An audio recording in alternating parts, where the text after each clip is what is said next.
When I was a little girl, I always wanted to be a marine biologist. Well, living in Ohio, among other things, that was not in my cards. So I always had fish, a betta, a frog, a crab, or a 10-gallon tank with something in it. Well, I always wanted to have a saltwater tank. And about 4 years ago, I got my first opportunity to do just that. A friend of mine worked in the industry and called and said that he had a client tearing down a 120-gallon tank and asked if I wanted it. Well, yeah, I was not going to throw away that opportunity. Now, my friend explained to me that this hobby would be very difficult for me because you have to take things slow. And well, slow is not in my vocabulary. So yeah, I had 12 fish within the first month of having the tank. I dumped them in. I was just so excited to see my pretty little fish swimming around in their happy new home.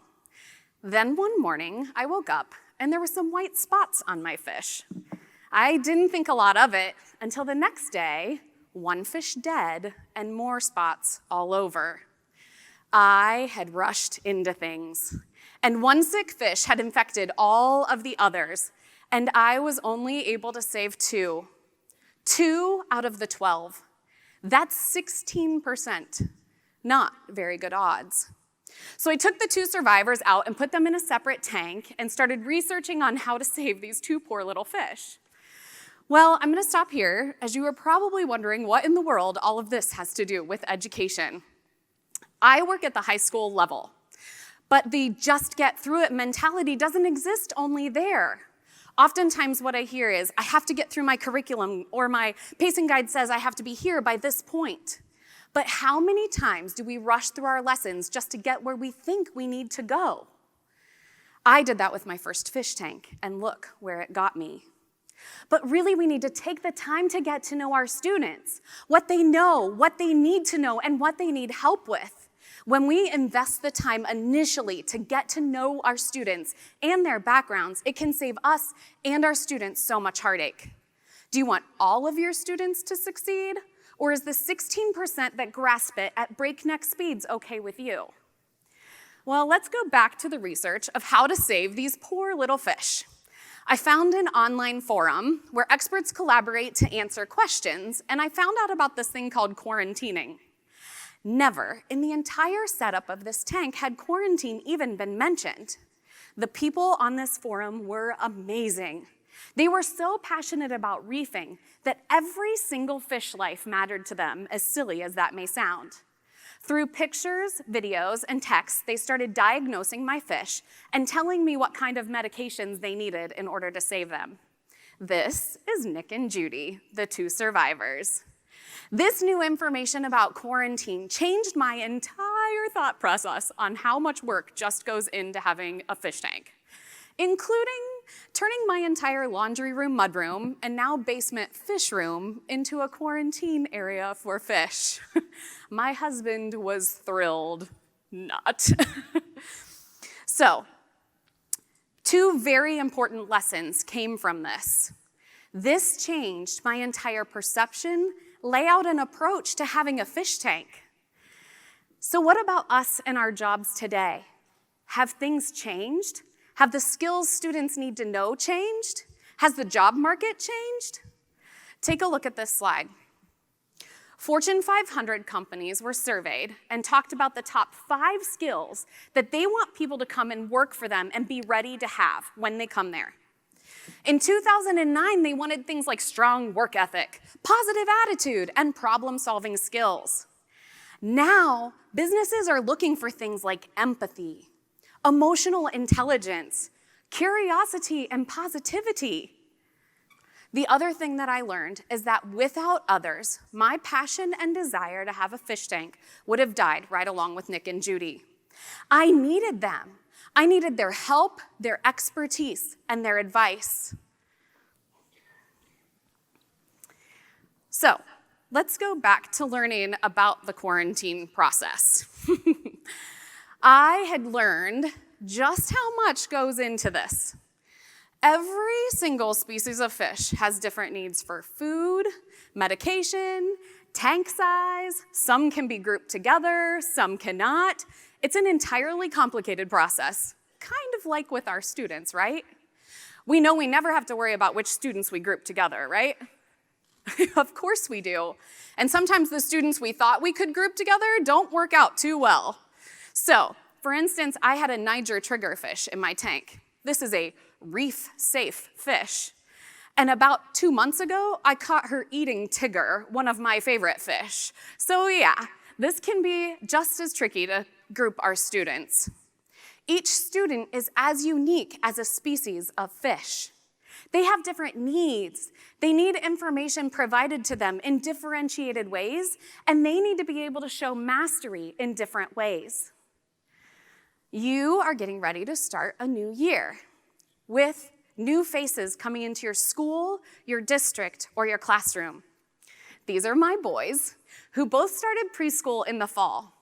And I would really like them to keep this excited look on their face throughout their educational career. But how do we do that? Well, just as I learned with the fish, step 1, observe. Get to know your students and how they learn the best. And then customize the entire learning experience to make the biggest impact you can on each and every student. Step 2 is your treatment. Maybe you have a group of students, or a school of students, who learn in similar ways.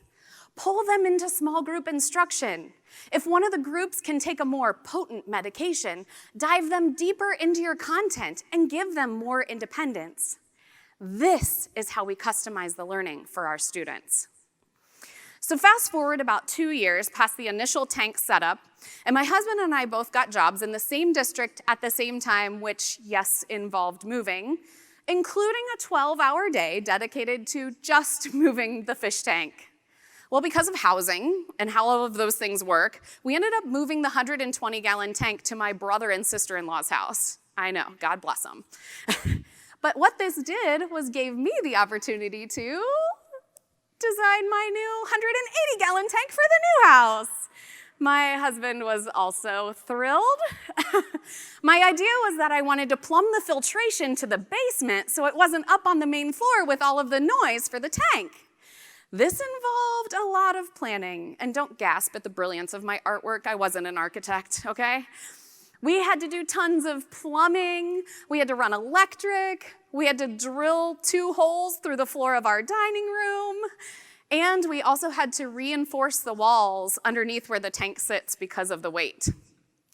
When you are running 300 gallons of water through 2 floors of your home, there is always an inherent risk involved. And I just thought that the risk was worth the results. I believe the same is with our students. We need to also be open to take risk with them. What's the worst that can happen? We fail? I think it's so important for our students to see us fail and recover because it's just a part of our life. Every year you get this new puzzle that you have to put together with new students coming into your classroom. So, how do you customize even just the physical space for new students every year? What if you came into your classroom next year with nothing done to it? Scary, right? What if you had groups of students compete to design their own learning space, give them a budget, and then have them vote on which one they like best? Talk about ownership of learning. I've seen this done in as little as 2nd grade. And beyond the physical space, I don't think it's as much about personalizing instruction as it is customizing the entire learning experience for you and your students. There is value in the fact that you are meshing your personality with that of those in your classroom to create a unique experience only to you and those students. That has huge value. All right. I'd like to end with a story about how customizing learning can change lives. There was a little girl. She was in 4th grade and she talked a lot and distracted all of the students in her classroom. She was, in the words of her teacher, and I quote, a brat who would never amount to anything. This little girl hated school. In order to solve this problem in her classroom, this 4th grade teacher built a cubbyhole in the back of the room. No joke. 2 plywood walls with a desk back behind it. The little girl would come out for the lessons with the rest of the class, and when it came to independent work time, she would go back to her cubby so that she wouldn't interrupt and disrupt the rest of the class. This girl hated school, and she cried every day that she came in. When this little girl went into 5th grade, her teacher decided that there was probably something underlying going on with why this girl was so squirrely. So she sent her to the school psychologist and found out that she had severe ADHD. The teacher realized that this student needed group interaction in order to learn at her best. She changed all of her rows into group seating in her classroom and gave the little girl a ball to sit on so that she could get the movement in when they had independent time and she could focus. This changed that little girl's life.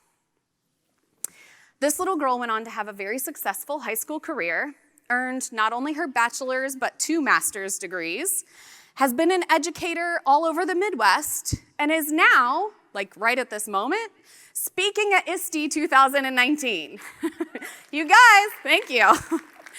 That student was me, and that teacher changed my life and my view of education forever. So, how can you customize the learning experience for your students this next year? Let's recap. We need to slow down, change our perspective, and also realize that we need each other.